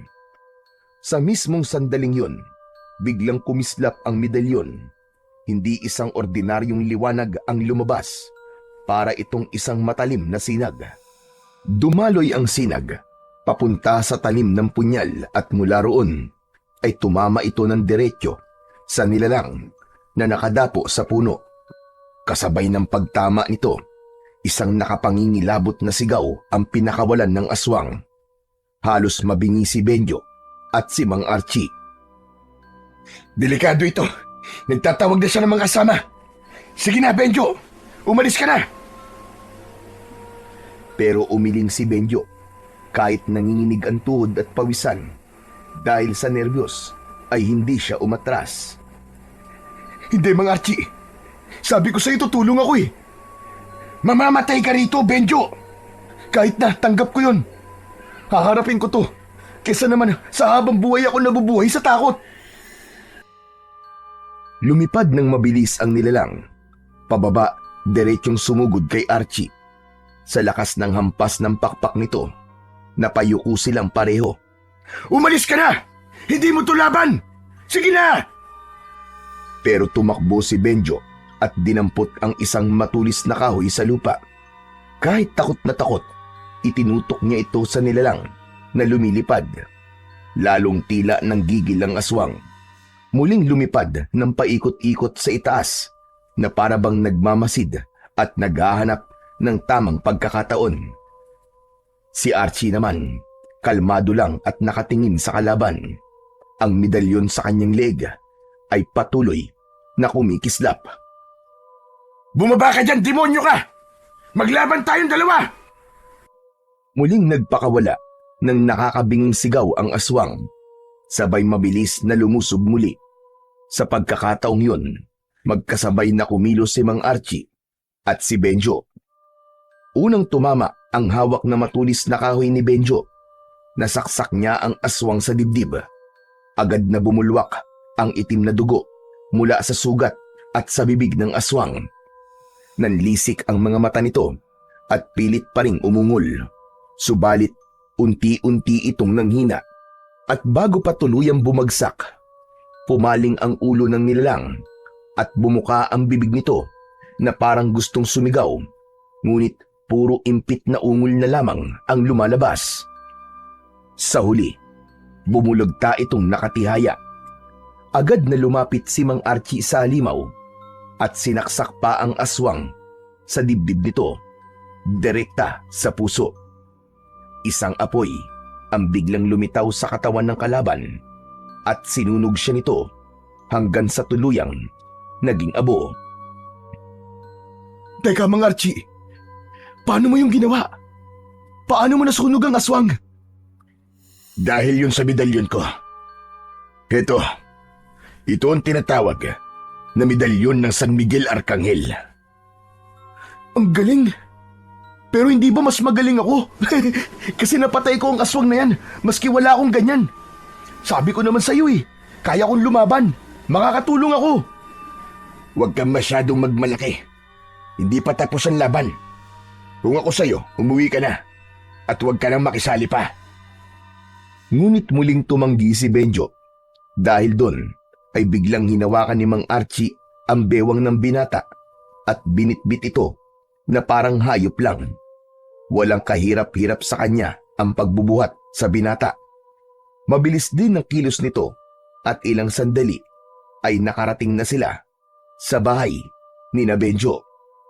Ano ba? Bitiwan mo ako! Ano ba?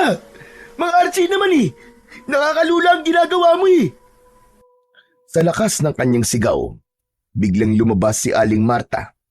Napasinghap siya nang makita si Mang Archie na bitbit ang anak niya. Agad siyang kumuha ng pamalo at sinugod ang lalaki. Hayop kang aswang ka! Bitiwan mo ang anak ko! Mga kapitbahay! Mga kapitbahay, may aswang! Tulungan niyo kami!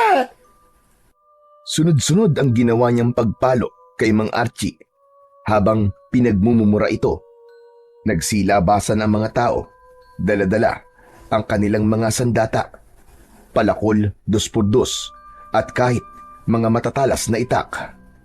Hindi agad nakakilos si Mang Archie dahil sa bilis ng pangyayari. Napilitan siyang bitiwan si Benjo na bumagsak sa lupa. Nang makita ng mga tao, sabay nilang pinagtulungang paluin si Mang Archie. May isa pang biglang sumaksak sa kanyang likod. Pero laking gulat ng lahat nang hindi man lang ito tinablan. Tama na! Ano ba? Tigilan nyo na yan! Tama na! Mali kayo ng hinala! Hindi siya ang kalaban natin! Hindi siya ang aswang! Ano ka mo? Ano bang pinagsasasabi mo, Benjo? Totoong sinasabi ko. Si Mang Archie, isa siyang antingero, isang manunugis. Isa siyang tunay na manunugis ng mga aswang, Nay. Kakampi natin siya, hindi kaaway. Nanlaki ang mga mata ni Aling Marta sa sinabi ng kanyang anak. Hindi siya makapaniwala sa mga narinig. Samantalang ang mga tao ay nagkatinginan, naguguluhan kung paniniwalaan ba nila ang binata o ipagpapatuloy ang kanilang galit. Pero baka naman ikaw ang nagkakamali, anak. Nakita ko bitbit ka niya at walang kahirap-hirap. Tapos, hindi, Nay. Mali kayo. Maling-mali. Maniwala kayo sa akin, Nay. Ako ang nakakita. Totoong may aswang. Pero hindi si Mang Archie. Tila naman napahiya ang mga taong nanakit. Unti-unti silang lumayo. Siya namang pagdating ni Kapitan Iking, pawis na pawis at halata ang nerbiyos sa muka. May aswang sa bukid, mga kasama! May aswang sa bukid! 3 sila nakita ko! Ho? Narinig mo ko, Benjo? May 3 aswang sa bukid, mga kababaryo! Kailangan kong tulong nyo! Hulihin natin ang mga aswang na yun para matapos na ang problema natin dito sa baryo! Napalingon siya kay Mang Archie at agad na lumapit. Archie, tulungan mo kami. Alam kong kaya-kaya mo silang harapin. Nakikiusap ako sa'yo. Tumayo ang lalaki at bahagyang tumango. Kahit masakit ang katawan sa tinamong pambubugbog ng mga tao, ay hindi nito tinanggihan ang panawagan sa kanya ng kaibigang kapitan. Kumilos ang mga tao. Sumama sila sa pagtugis sa mga aswang. At pagdating nila sa bukid, nasindak sila sa kanilang nakita. May 3 aswang na kasalukuyang nilalapa ang isang patay na kalabaw. Ngunit nang mapansin nila ang presensya ng mga tao, hindi pa man nakakalapit ang grupo, ay bigla silang nag-anyong itim na aso at mabilis na tumakbo at nagtago. Sundan natin! Huwag hayaang makalayo ang mga hayop na yan! Dapat na silang mamatay! Agad na sumugod si Kapitan Iking at Mang Archie sa direksyong tinahak ng mga nilalang. Tumakbo sila hanggang sa masukal na bahagi ng kabukiran. Ngunit wala na. Hindi na nila naabutan ang mga halimaw. Mariing napasuntok pa sa lupa si Archie. Gigil na gigil ito at napamura ng malakas. Mga bisit na yan! Nagagaling talagang magtago! May araw din kayo. Matatapos din ang kasamaan yung mga hayop kayo. Tahimik lang ang mga tao. Ang ilan ay natigilan. Ang iba naman ay napayuko. Saksi sila sa lahat ng nangyari, kung paanong ang estrangherong kanilang kinatatakutan ang nanguna mismo sa pagtugis sa mga halimaw. Kung paanong ipinakita niya na wala siyang ibang hangad kundi protektahan ang baryo laban sa mga aswang. Habang naglalakad sila pabalik ng baryo, makikita ang hiya sa muka ng bawat isa. Ang kanina lang na nag-aakusa sa kanya, hindi na makatingin ng diretso sa lalaki. Ramdam nila ang bigat ng kanilang konsensya.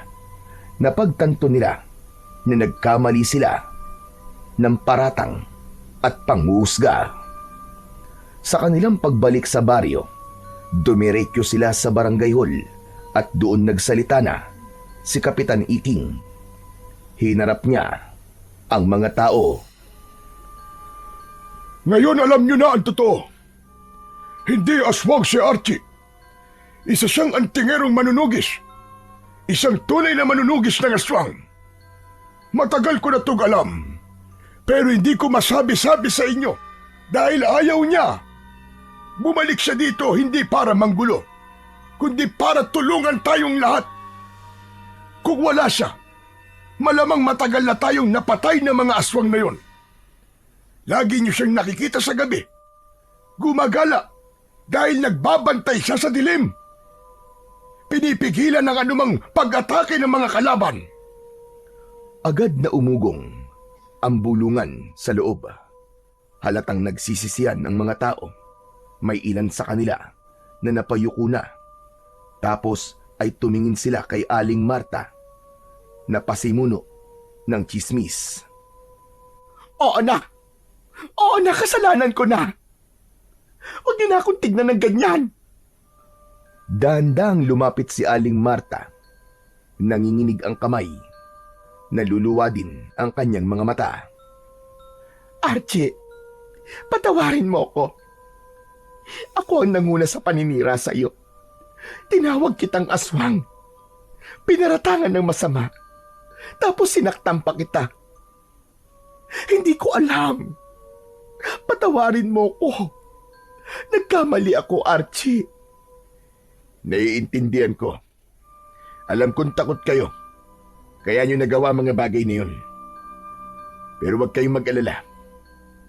Wala akong galit sa inyo. Ang mahalaga ngayon, kailangan natin kumilos bago pa sila muling umatake. Napayuko si Aling Marta. Tuluyan ng umagos ang kanyang luha. Ano ang plano natin ngayon, Archie? Kailangan natin silang mabitag, Kapitan. At para magawa ko yun, kailangan silang palabasin sa kanilang mga lungga. Kailangan natin ng pain. At kapag kumagat sila, dun natin sila huhulihin. Ako na lang! Ako na lang ang magiging pain! Nagulat ang lahat. Lumingon sila kay Benjo, lalo na si Aling Marta, na halos matulala sa narinig. Ano ka ba, anak?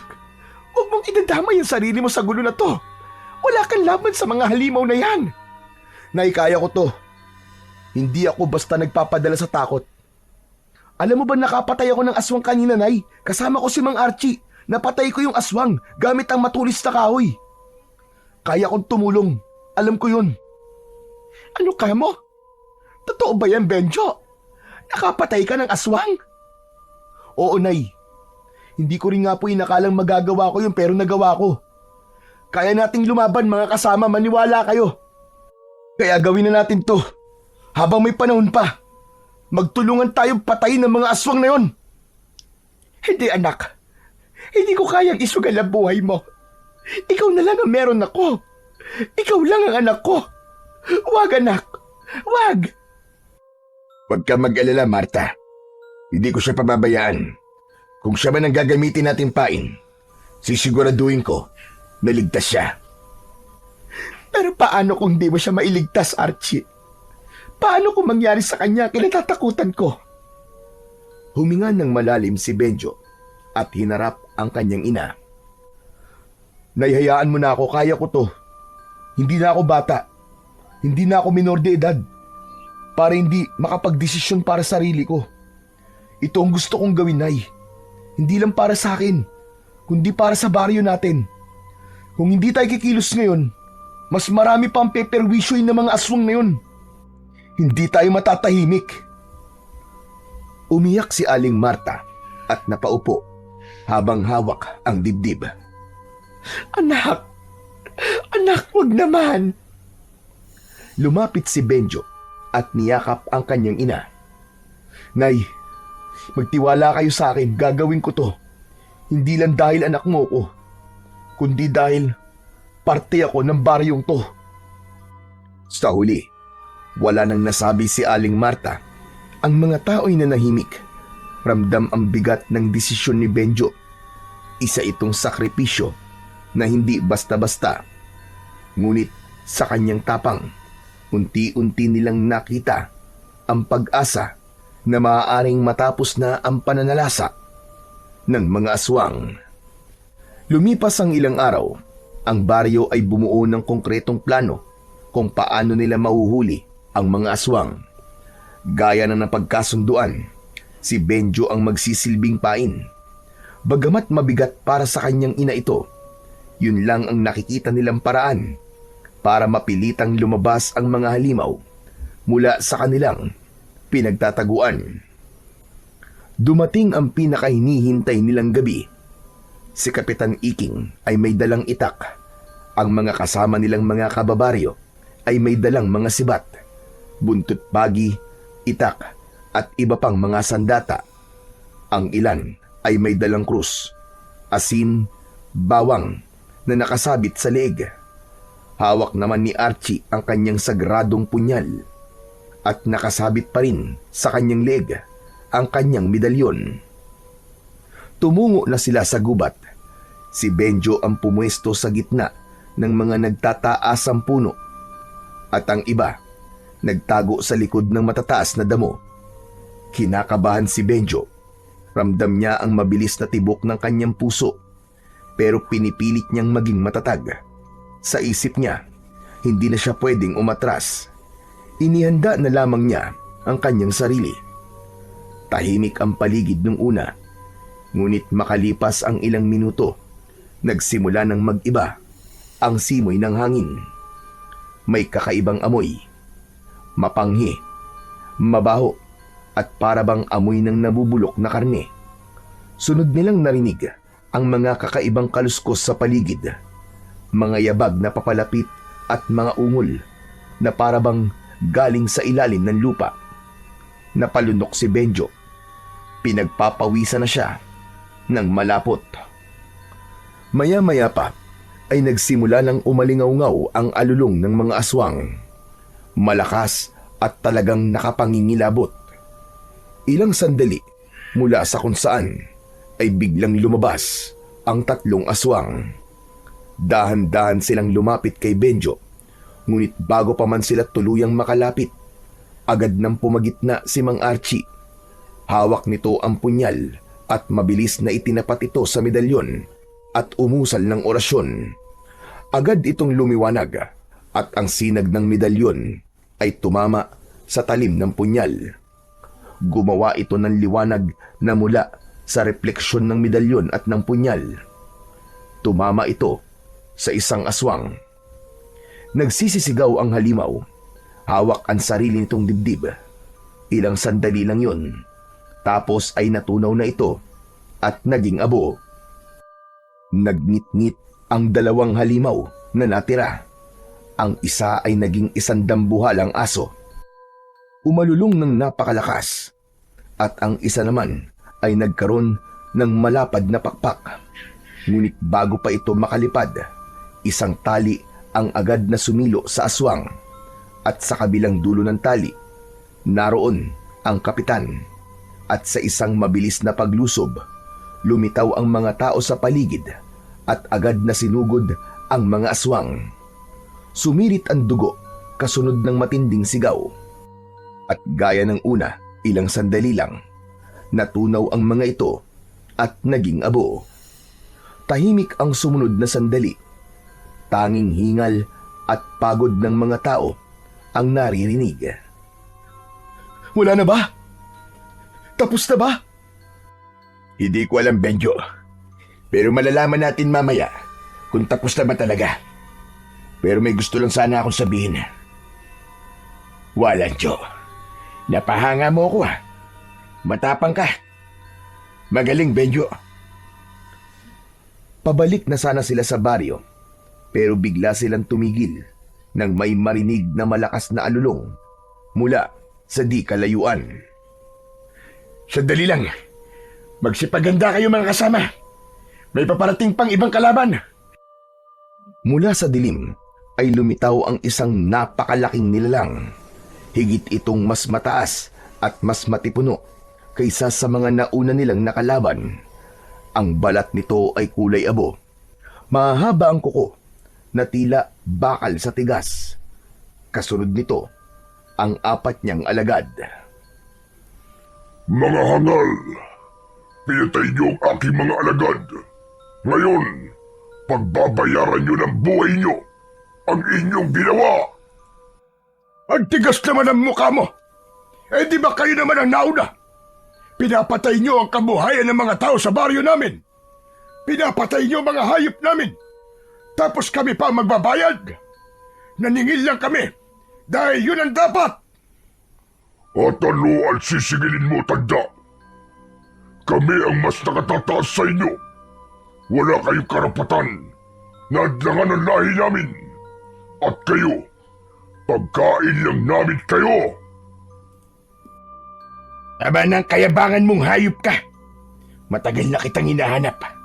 At ngayon nagpakita ka na. Sisiguraduhin ko na ito na ang magiging katapusan mo. Katapusan ko. Hangal, hindi porket may medalyon ka, ay magyayabang ka na sa harapan ko. Hindi mo alam ang tunay kong lakas at kapangyarihan. Tumigil ka! Hindi kami natatakot sa inyo! Lahat ng ginawa niyo sa baryo namin, pagbabayaran niyo! Pinatay niyo ang baboy namin! Kailangan niyo magbayad! Matapang ka bata ka. Pwes, kung kamatayan ang hiling nyo, ibibigay ko sa inyo ang inyong kahilingan. Napaatras ng konti ang mga tao dahil sa banta ng pinuno ng mga aswang. Ngunit pumagitna na sa kanila ang kanilang kapitan. Mga kababaryo, huwag kayong matakot. Huwag kayong panghinaan ng loob. Tandaan nyo, nasa panig natin ang kabutihan. At ang kabutihan kailanman hindi nagagapi ng anumang uri ng kasamaan. Hangal, ang dami mo sinasabi. Muling umalingaw-ngaw ang malakas na alulong ng pinuno ng mga aswang at kasabay noon ay sumugod ang kanyang mga alagad. Agad na kumilos ang mga tao. Bawat isa'y hawak ang sandata nila. Sabay-sabay na sumigaw para palakasin ang loob ng bawat isa.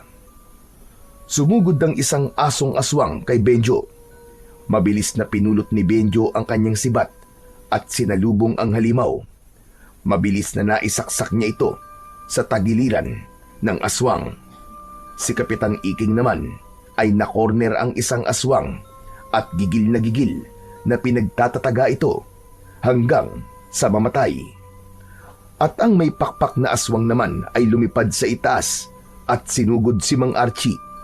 Ngunit bago pa siya nito masaktan, biglang umilaw ang medalyon at nabulag nito ang mata ng kalaban. Dahilan para ito ay magpaikot-ikot sa itaas hanggang sa tuluyang bumagsak. Nangisay bago tuluyang natunaw. Nang makita ng pinuno ang pagkatalo ng kanyang mga alagad, umalulong ito ng napakalakas. Biglang lumakas ang ihip ng hangin at mas lalong dumilib ang paligid. Hindi niyo ako matatalo. Ako ang pinakamalakas. Ako ang hari. Ngunit hindi natinag si Archie. Sa halip, tumindig siya ng mas matatag. Hawak ang kanyang punyal at medalyon. Walang mas makapangyarihan kaysa sa liwanag ng may kapal. At ngayong gabi na to, matatapos na ang pag-ari-harian mo! Demonyo ka! Tumakbo ang pinuno. Handang sagpangin si Archie. Ngunit bago pa man siya makalapit, humarang si Benjo. Hawak ang sibat at buong tapang na sumigaw.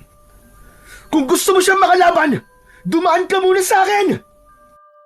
Nanlaki ang mga mata ni Archie. Benjo! Umatras ka! Huwag! Ngunit huli na.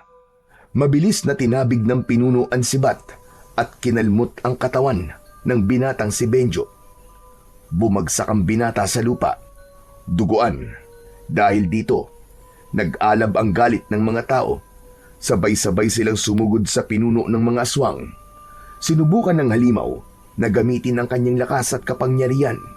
Ngunit nilamon siya ng dami at tapang ng mga tao. Unti-unti siyang nanghina hanggang sa mapaluhod. Duguan ng aswang dahil sa dami ng sugat niya sa kanyang buong katawan. Lumapit si Archie at walang pag-aatubili na sinaksak sa dibdib ang aswang. Direkta sa puso nito ay sa kanya inilapit ang medalyon. Sigaw ng sigaw ang pinuno ng mga aswang, ngunit pagkaraan ng ilang sandali, hindi na niya nakayanan. Namatay ito at natunaw. Kumalat ang alikabok nito sa lupa. Napuno ng katahimikan ang paligid. Hingal na hingal ang lahat, pawisan at may ilan din na sugatan. Ang iba ay tumakbo palapit kay Benjo na nakahandusay at nangihina na ito. Kapit lang, Benjo! Kapit lang! Kaya mo yan! Huwag ka matutulog! Lumaban ka, iyo! Mga kasama, pasensya na. Naging pabigat ako. Huwag mo sabihin yan, iyo. Ikaw ang dahilan kung bakit nagkaroon ng lakas ng loob ang marami para lumaban. Kaya napatay ang pinuno ng mga aswang. Pero masakit po ang kirot, saka mainit ang mga sugat. Kakayanin ko po ba talaga to? Kaya mo, Benjo. Kaya mo yan. Malakas ka. Huwag kang bibitiw. Lumuhod si Mang Archie. Inilapit ang kanyang medalyon sa sugat ni Benjo. Kumislap ito at dahan-dahang lumabas ang itim na dugo mula sa sugat. Wala nang kamandag ng aswang. Ayos ka na. Magpalakas ka na lang at magpagaling ng iyong sugat. Salamat po, Mang Archie. Tumayo si Mang Archie at tinignan ang mga tao. Wala na sila. Wala na ang mga aswang. Tapos na ang bangungot. Malaya na kayo. Malaya na muli ang baryo nyo.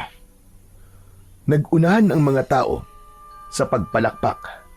Ang iba'y napaluwa habang niyayakap ang kanilang mga mahal sa buhay. Tagumpay tayo, mga kasama. Hindi nila kayang talunin ang pagkakaisa natin. Ligtas na muli ang ating baryo.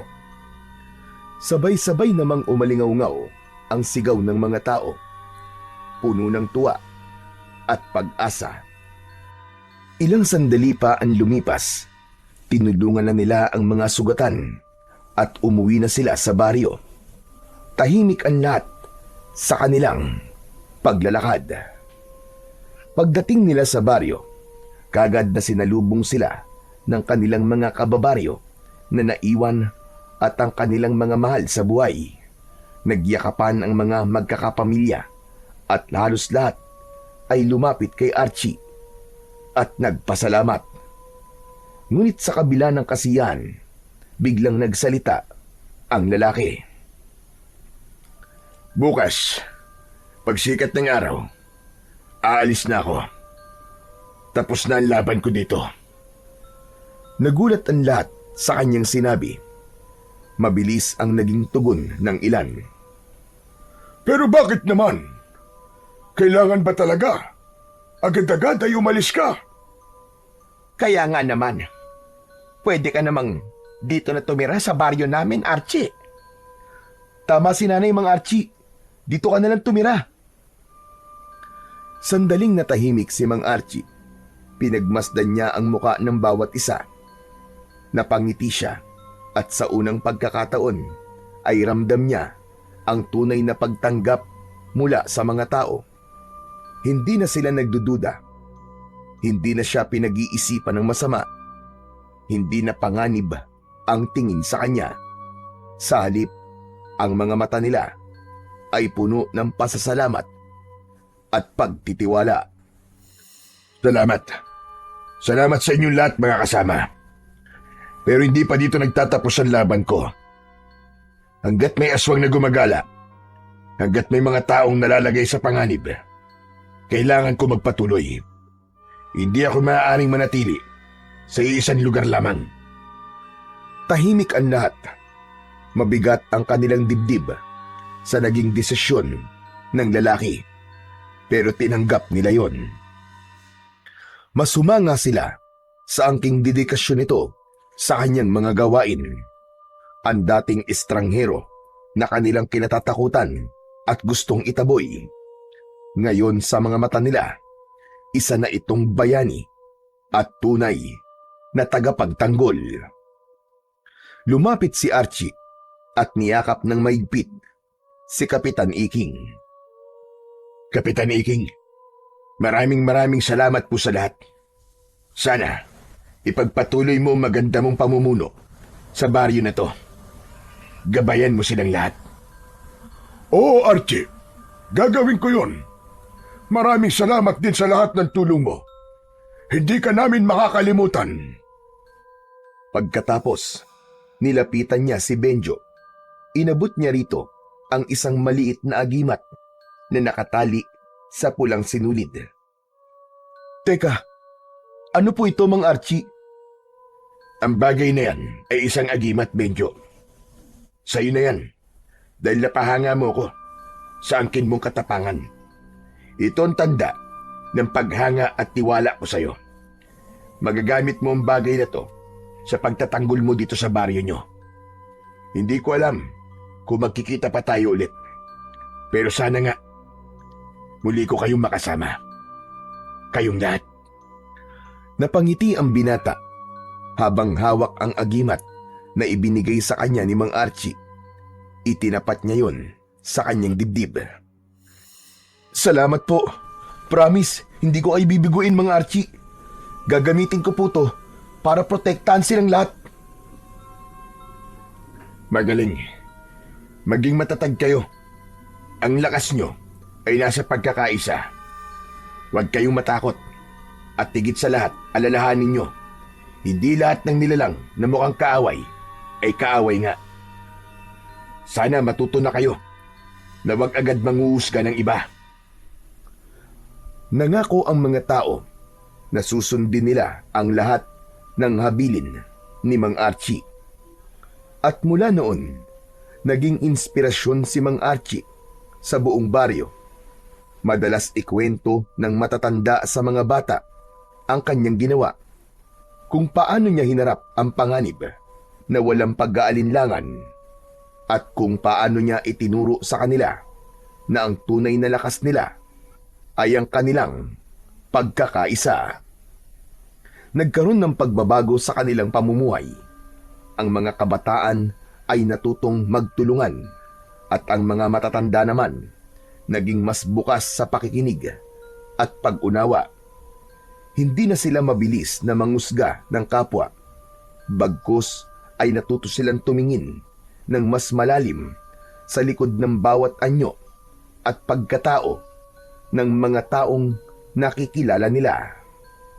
Sa paglipas ng mga araw at taon, may mga umaasa pa rin na muling babalik si Mang Archie.